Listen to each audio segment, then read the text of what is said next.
찬송가 70장 함께 1절만 한번 찬양해 볼까요? 함께 찬양하겠습니다.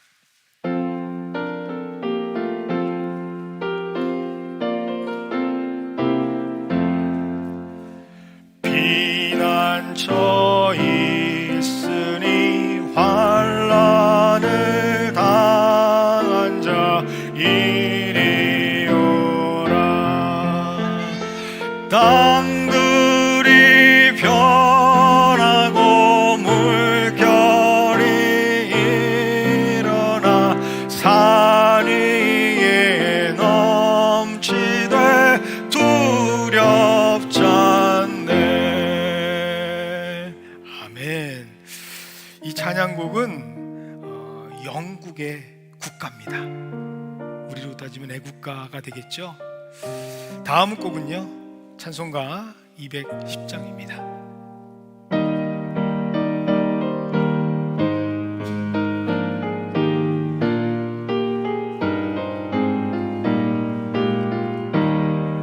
시온 성과 같은 교회 그의 영광 한없다. 허락하신 말씀 친히 세웠다. 반석 위에 세운 교회 흔들 자가 녹으랴. 모든 원수 에워싸도 아무 근심 없도다. 아멘. 이 찬양은 독일의 국가입니다.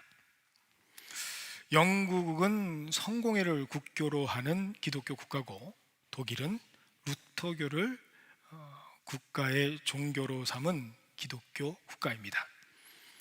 그런데 이 두 나라가 우리가 잘 아는 것처럼 서로 전쟁을 치렀습니다. 기독교 국가답게 각 나라는 전쟁에 보내는 군대를 보내기 전에 하나님 앞에 기도를 합니다. 각각 자신의 군대의 승리를 위해서 기도를 하게 되겠죠.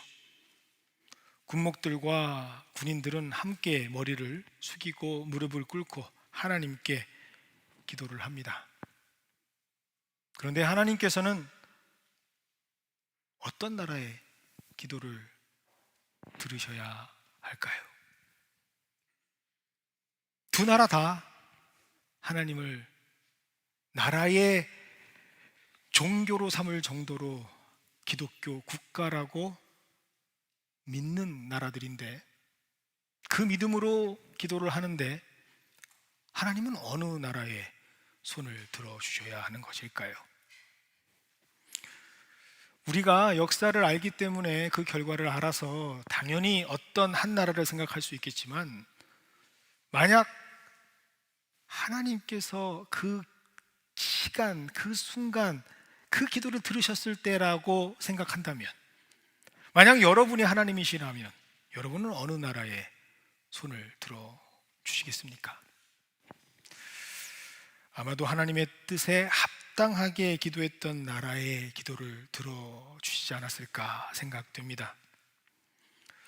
그렇다면 우리는 여기서 굉장히 중요한 사실 하나를 알게 됩니다.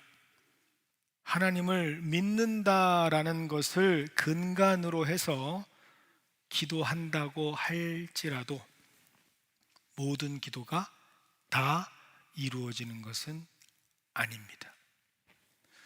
이루어지시는 기도와 그렇지 않은 기도가 확연하게 구분될 수밖에 없다라는 사실입니다.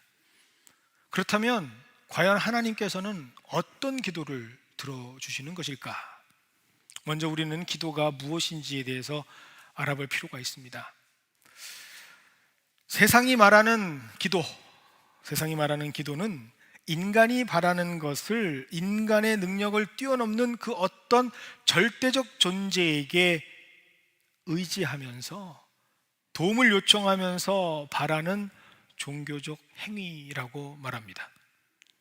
하지만 성경은 기도를 뭐라고 말을 하느냐? 기도란 하나님을 알고, 그것도 가까이 알고 하나님의 뜻을 쫓아 살기 원하는 하나님의 사람들이 하나님의 뜻을 깨닫고 그 뜻이 이루어지도록 간구하는 것이 기도다라고 선포하고 있습니다. 그리고 성경은 그러한 기도가 온전히 이루어진다라는 것을 증명하신 한 분을 우리에게 소개하십니다. 그분은 바로 예수님이십니다. 자신의 욕망을 포기하고 자신을 하나님께 내어 맡기는 순종의 모습으로 기도하셨던 분, 그분이 바로 예수님이십니다. 그리고 우리는 그 예수님의 기도를 마태복음 26장 39절을 통해서 엿볼 수 있습니다. 조금 나아가사 얼굴을 땅에 대시고 엎드려 기도하여 이르시되 내 아버지여, 만일 할만하시거든 이 잔을 내게서 지나가게 하옵소서. 그러나 나의 원대로 마시옵고 아버지의 원대로 하옵소서. 즉 하나님께서 응답하시는 온전한 기도란 하나님 앞에서 나의 의도는 철저하게 포기되고 나를 하나님의 뜻에 완전히 순복시키는 것, 그것이 바로 하나님께서 들어주시는 온전한 기도입니다. 하지만 많은 사람들이 반문하기도 합니다. 그 온전한 기도는 완벽한 인간이자 완벽한 하나님이셨던 예수님만 가능한 기도라고 말합니다. 현실을 살아가는 우리들에게는 불가능한 기도가 아닌가라고 말하는 사람들이 있습니다. 사실 우리가 그렇게 갈망하고 그렇게 바라고 추구는 하고 있지만 이룰 수 없는 것, 마치 우리가 꿈꾸고는 있지만 손에 붙잡을 수 없는 유토피아와 같은 기도, 그것이 성경이 말하는 기도가 아닌가라는 사람들이 있습니다. 사실 우리 신앙인들은 잘 알고 있죠. 우리는 관념적으로 우리의 사고 속에 이미 자리 잡아 있는 하나의 명제를 알고 있습니다. 하나님 뜻대로 살아가야 한다. 그런데 우리는 매일매일의 삶에서 늘 실패합니다. 하나님의 뜻대로 살아가지 못합니다. 간절히 바라고 원하고 기도하지만 거기까지입니다. 실제로 우리의 삶 속에서는 그것이 이루어지는 것을 경험하지 못하니 점점 내 마음에 쌓이는 것은 불편한 마음입니다. 신앙생활을 하기는 하는데 언제부턴가 내 마음속에는 말씀대로 살지 못했다라고 하는 연약한 내 모습을 넘어서 불편한 마음이 있습니다. 하지만 오늘 본문은 이런 우리의 불편한 마음을 편안하게 바꿔주시는 하나님의 지혜가 담겨져 있습니다. 더 이상 생각으로만 신앙생활하는 사람들이 아닌 예수님과 같이 삶으로, 실제 삶으로 말씀을 살아낼 수 있는 새로운 영역의 신앙인으로 나아갈 수 있는 그 비밀을 하나님께서는 오늘 말씀을 통해서 선포하고 계십니다. 그것은 무엇인가? 바로 우리 스스로 하나님을 판단하지 않는 것입니다. 우리가 감히 하나님을 판단하지 않는 것입니다. 우리가 하나님을 판단하는 죄를 범하지 않는다면 아주 작은 어린아이에서부터 힘이 없어 보이는 저 어르신들까지 모두가 다 하나님께서 이루어주시는, 응답해주시는 하나님의 뜻에 합당한 기도의 주인공이 될 수가 있습니다. 그리고 오늘 그 비밀을 말씀의 주인공 요나를 통해서 우리에게 알려주십니다. 성경은 그를 선지자라고 말합니다. 미리 선, 앞선, 알지라는 한자어를 사용해서 많은 사람들은 미래를 미리 아는 사람 정도로 생각할 수 있는 가능성이 농후합니다. 그러나 성경에서는 선지자를 그렇게 표현한 적이 없습니다. 성경에서는 선지자를 뭐라고 말하느냐? 선지자는 하나님의 말씀을 전하고 하나님의 음성을 대신해서 하나님께서 밝히 보여주시는 하나님의 뜻을 전하고 하나님의 백성들을 선한 길로 인도하는 사람이라고 말합니다. 그래서 대부분의 성경에서 선지자들은 스스로 자기를 소개할 때 하나님께 속한 자 또는 하나님을 섬기는 자라고 말합니다.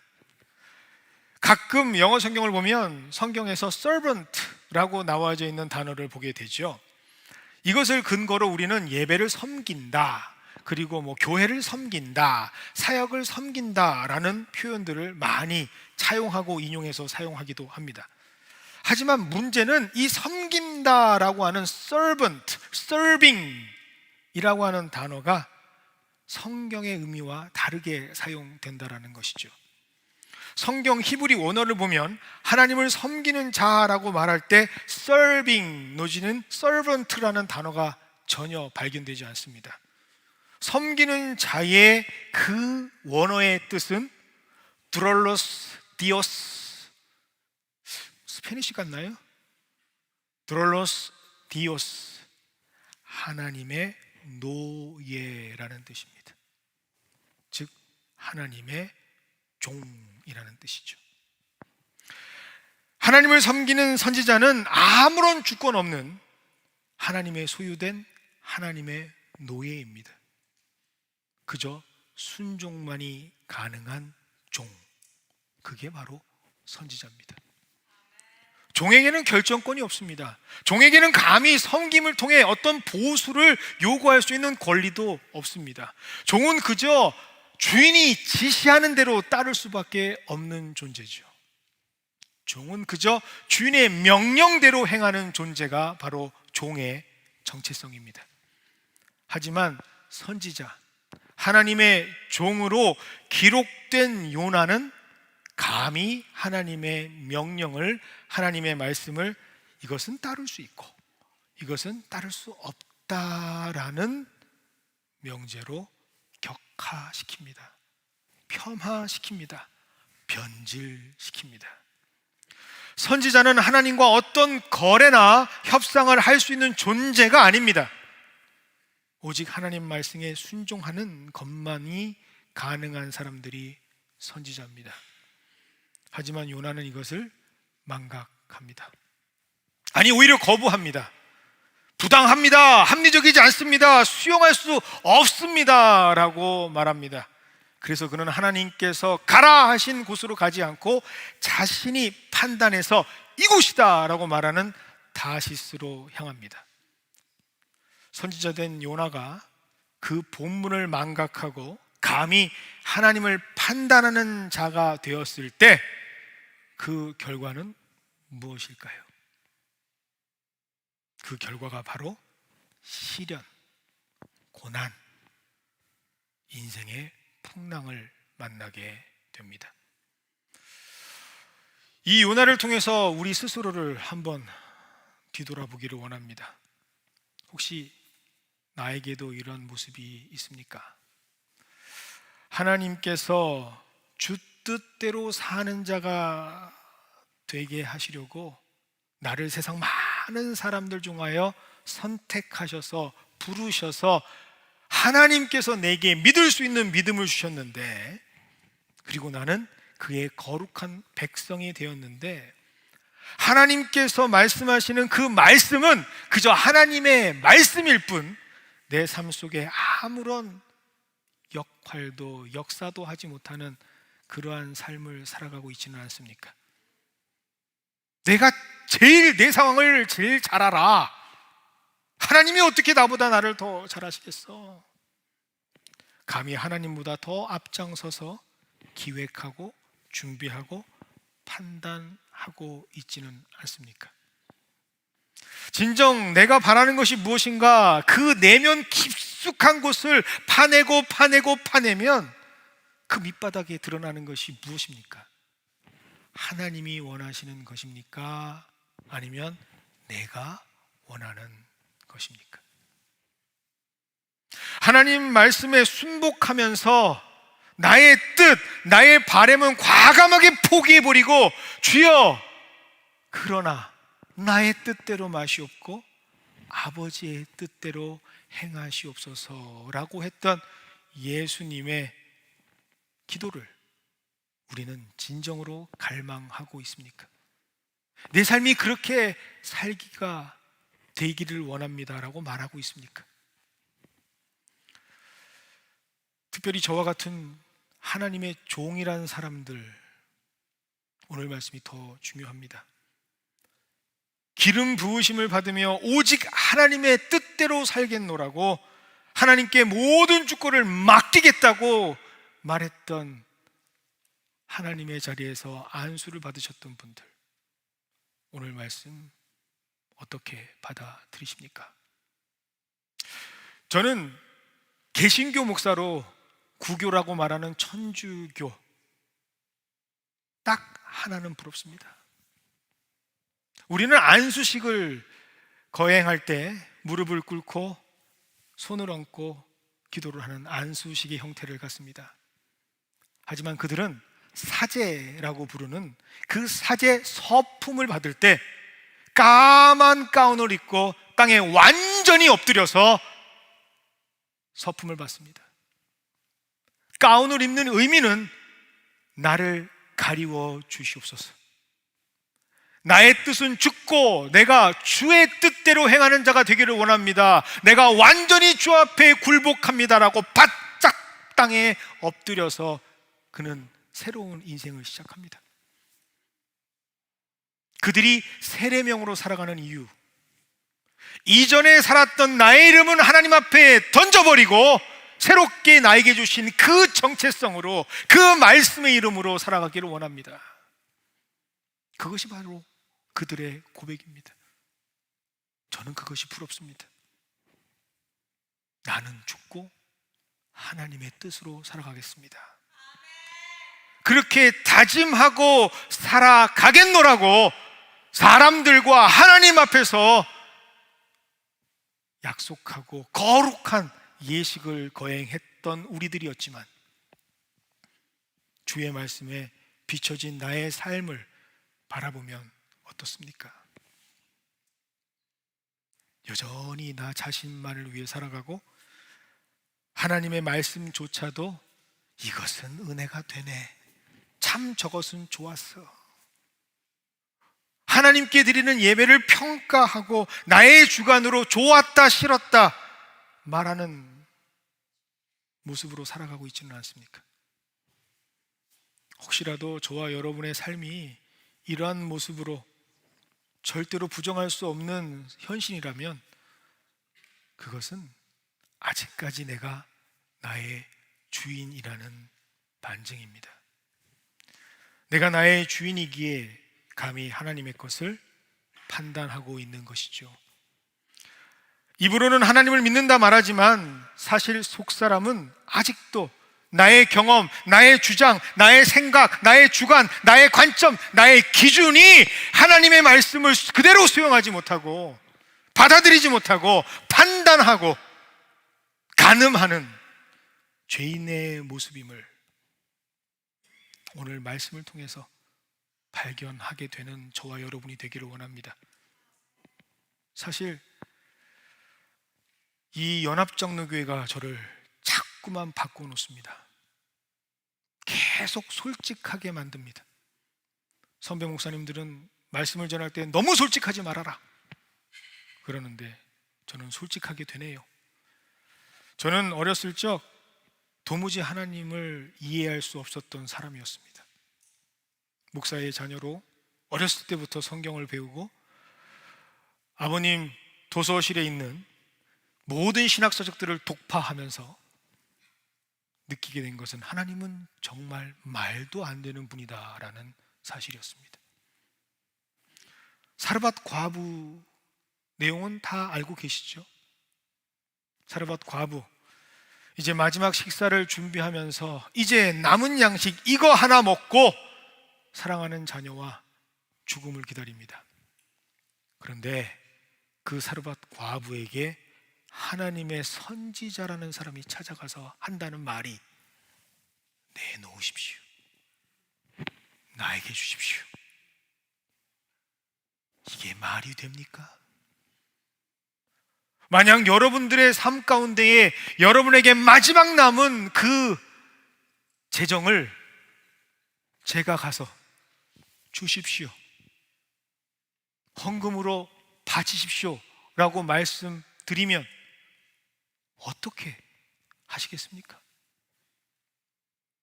그 말씀을 읽는 순간 이게 뭐야 이게? 하나님의 선지자가 하나님의 뜻을 바라는 사람이라면 가진 것, 자기가 가진 것을 주고 정말 음식이 없다면 자기의 넓적다리라도 베서 그들을 먹여야 되는 것 아닌가? 그런데 이게 뭐야? 약속의 땅에 들어갑니다. 하나님께서 가나안 땅으로 인도하십니다.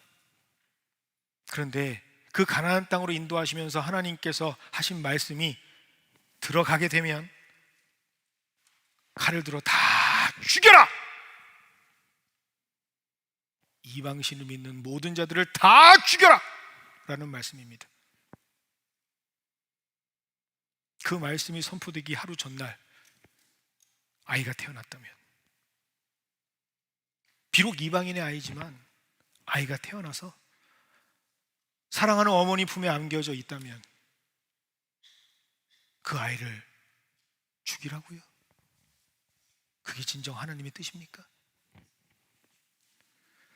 그 아이를 품에 안고 눈물을 흘리며 제발 죄 없는 이 아이는 살려주십시오 라고 얘기할 때 하나님의 말씀입니다 라고 칼을 들어 그들을 죽이는 게 진짜 하나님이십니까? 어떻게 사랑의 하나님이라고 하면서 이런 하나님이 계실 수 있는가? 저는 많이 고민했습니다. 도무지 이해할 수가 없었고 도무지 인정할 수가 없었습니다. 하나님은 너무나 이기적이신 분, 하나님은 너무나 자기 중심적인 분이라고 생각했습니다. 하지만 중요한 사실은 이런 내 생각과는 전혀 다르게 하나님께서는 계속해서 하나님의 역사를 선포하고 계십니다. 하나님의 하신 말씀이 비록 내가 이해할 수 없는 말씀처럼 보일지라도, 하나님의 하신 그 지식의 방법이 전혀 말이 안 되는 것처럼 보일지라도 자신의 판단, 자신의 생각, 그것들은 다 내려놓고 하나님 말씀에 그저 순종했던 자들이 하나님의 놀라운 역사를 맛보게 됩니다. 정말 말이 되지 않는 요구였지만 자신이 가진 모든 것, 그 마지막 것을 주의 종에게 드렸던 사르밧 과부, 그는 그 순종으로 인해서 차고 넘치는 축복을 허락받게 됩니다. 자신의 하나밖에 없는 아들을 바치라고 했던 그 말씀에 내가 칼을 빼들고 이 아이를 죽일지라도 하나님께서는 다시 살려주실 것이다, 그 믿음으로 말씀에 순종했던 아브라함에게 하나님께서는 믿음의 역사를 시작하십니다. 여리고 사건은 어떻습니까? 남성인 제가 여리고 사건을 보면서 너무나도 다가옵니다. 여러분, 여리고 성을 점령했을 때 그 점령하기 하루 전날 행했던 일이 뭡니까? 바로 할례입니다. 컨디션이 가장 좋을 때 전쟁을 해도 이길 동 말동한 이 상황 속에 하나님께서 하라 하신 방법은 뭔가요? 표피를 베어내는 할례입니다. 별로 감동이 안 되시나 봐요. 저는 느낌이 오는데요. 전쟁을 하러 가는데 엉거주춤 한 발짝 한 발짝, 이게 하나님의 방법입니다. 성을 한 바퀴 돌고 소리를 질러라. 주여, 주여. 이런 병법이 어디 있습니까? 이런 전술이 어디 있습니까? 그런데 그럼에도 불구하고 그 말씀대로 행했던 이스라엘은 승리의 주인공이 됩니다. 요나는 이것을 보지 못했습니다. 오직 하나님의 방법은 하나님만이 아신다라는 사실을 그는 알지 못했던 것이죠.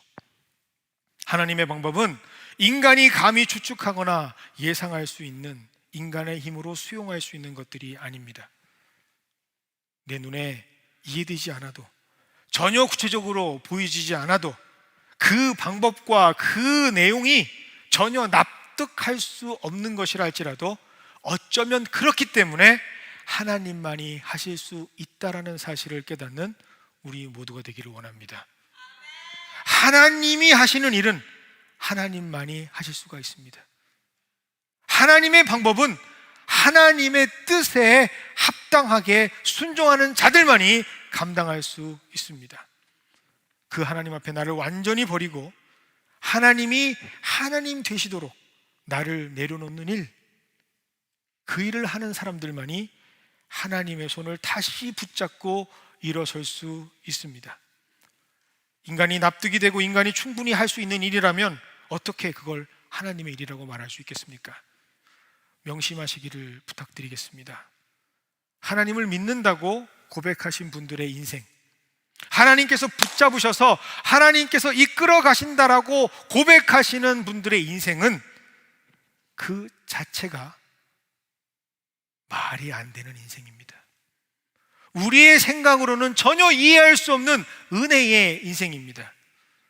하지만 그럼에도 불구하고 순종하고 하나님 말씀에 따를 때 그 인생은 하나님의 스토리, 하나님의 역사가 됩니다. 그것을 시작하는 방법이 바로 기도입니다. 그 기도를 통해서 우리는 점점 더 하나님의 사람이 되어갈 수 있는 것이죠. 온전히 하나님의 뜻 가운데 속하여져서 기도할 수 있는 사람만이 하나님의 역사하심을 맛볼 수 있기 때문입니다.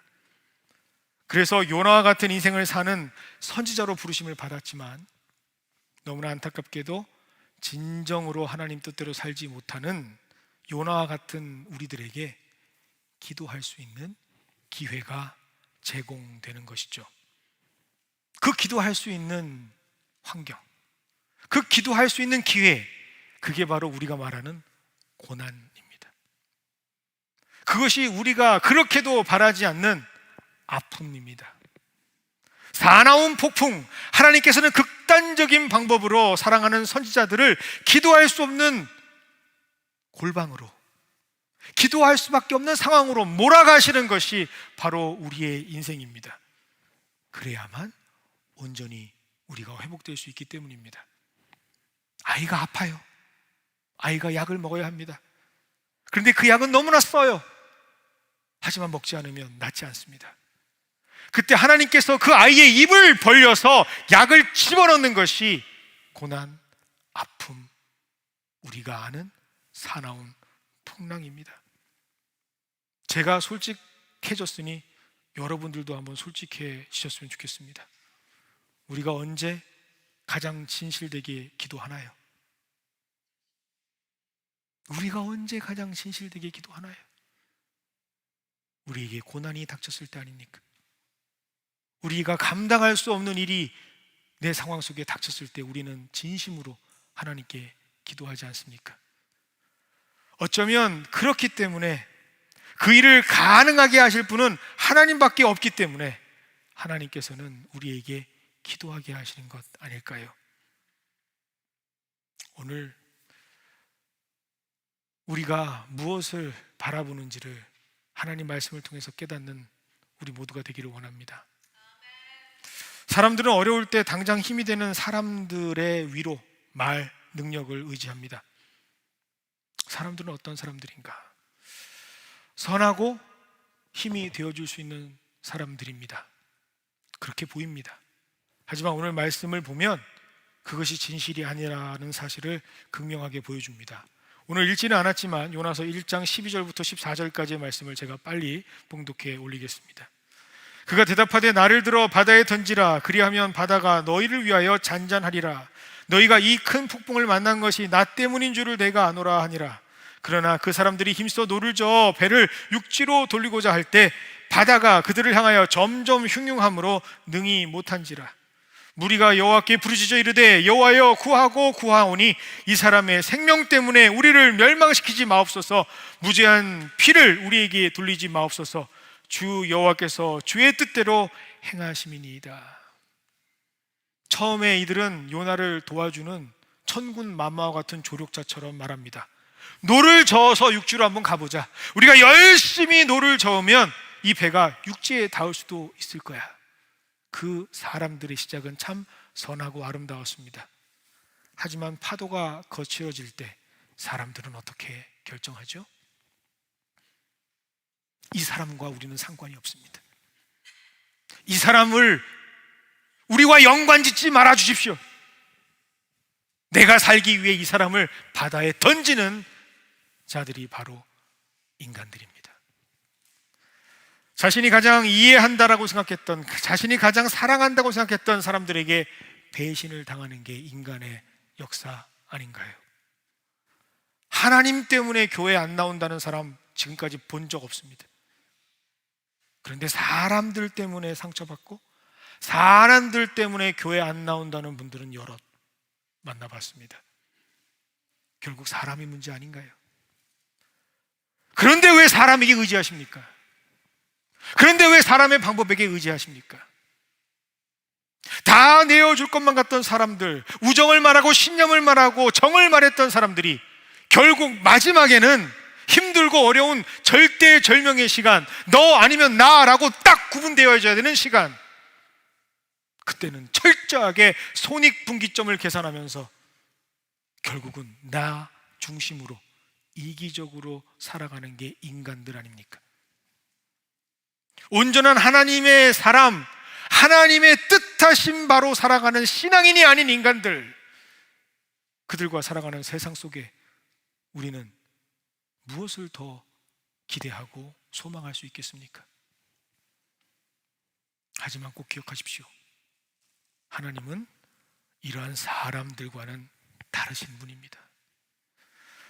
영의 눈으로 보지 못했을 때 정말 말도 안 되는 존재입니다. 정말 이건 아니지 않습니까? 하나님, 어찌 이렇게 행하실 수 있습니까? 그렇게 분노하고 답답해하면서 하나님을 감히 판단하는 사람일지라도 인간과는 달리 하나님께서는 그 끈을 놓지 않으시고 계속해서 지켜봐 주시고 한 번 잡으신 사람은 끝까지 놓지 않고 기다려 주십니다. 그리고 그 사나운 폭풍 속에서 하나님의 미래 미리 준비해 주십니다. 그것이 바로 오늘 본문 2장 이전에 기록되어 있는 1장 17절의 말씀입니다. 여호와께서 이미 큰 물고기를 예비하사, 미리 예비하사. 비록 불순종으로 인해 버려지기도 마땅한 요나지만 다시 한번 은혜를 허락하셔서 회복할 수 있는 그 기회를 하나님께서는 미리 준비하십니다.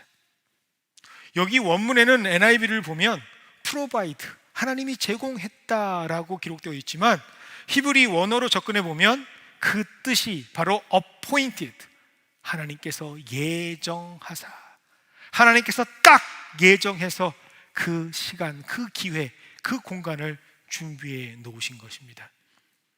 그 답이 바로 2장 1절입니다. 왜 하나님께서는 그렇게 예정하셨는가? 요나가 물고기 뱃속에서 그 하나님 여호와께 기도할 수 있도록 하셨기 때문이죠. 비록 우리는 스스로 할 수 없지만 사나운 폭풍을 들어서라도 말할 수 없는 고통처럼 보이는 그 시간을 통해서라도 하나님은 훈련시키시고 단련시키셔서 결국엔 하나님의 택하신 자들이 하나님의 뜻 가운데 살아갈 수 있도록, 하나님의 뜻을 이루며 살아갈 수 있도록, 하나님의 사람으로 다시 변화받을 수 있도록 그 누구보다 우리를 더 잘하시는 하나님께서 우리를 기도하게 하실 줄 믿습니다.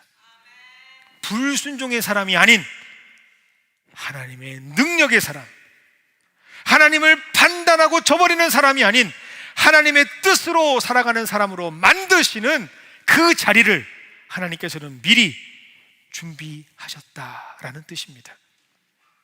그래서 우리는 이 말씀으로 우리의 눈이 바뀌어질 수 있어야 합니다. 지금 처해져 있는 시련, 고난, 역경, 아픔, 그것은 내가 하나님의 뜻으로 회복될 수 있는 기회입니다. 기도하지 않았던 내가 이제는 드디어 하나님께 무릎으로 시작하며 기도할 수 있는 사람이 되었다라는 하나님의 말씀입니다. 혹시 지금 나를 삼키려는 어려움, 계속해서 나를 물 아래로 당기면서 아파하고 슬퍼할 수밖에 없이 그렇게 인생을 살아가는, 느끼는 분들이 계시다면 어쩌면 그 자리가 하나님께서 다시 시작하시려고 하는, 기도가 시작되는 자리임을 꼭 깨닫는 우리 모두가 되기를 원합니다.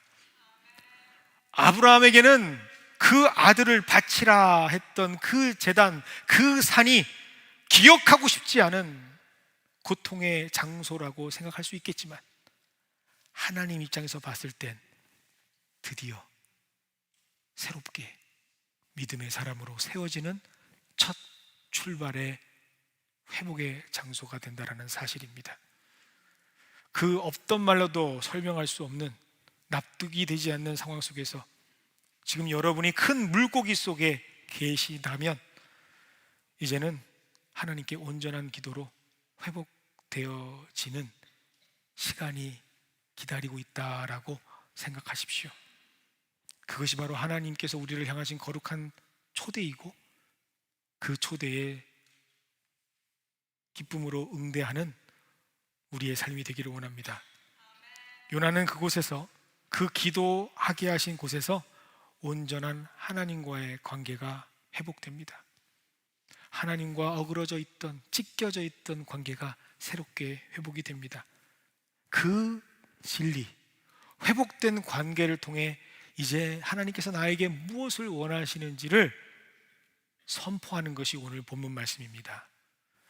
2절, 4절, 6절, 9절의 말씀을 함께 읽기를 원하지만 시간 관계상 제가 4절과 9절만 함께 봉독하겠습니다.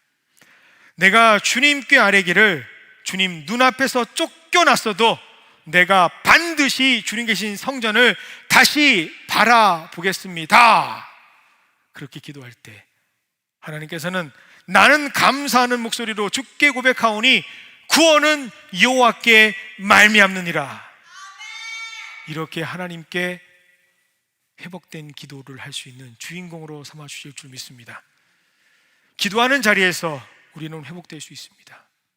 기도하는 자리에서 우리는 하나님과의 관계를 다시 시작할 수 있습니다.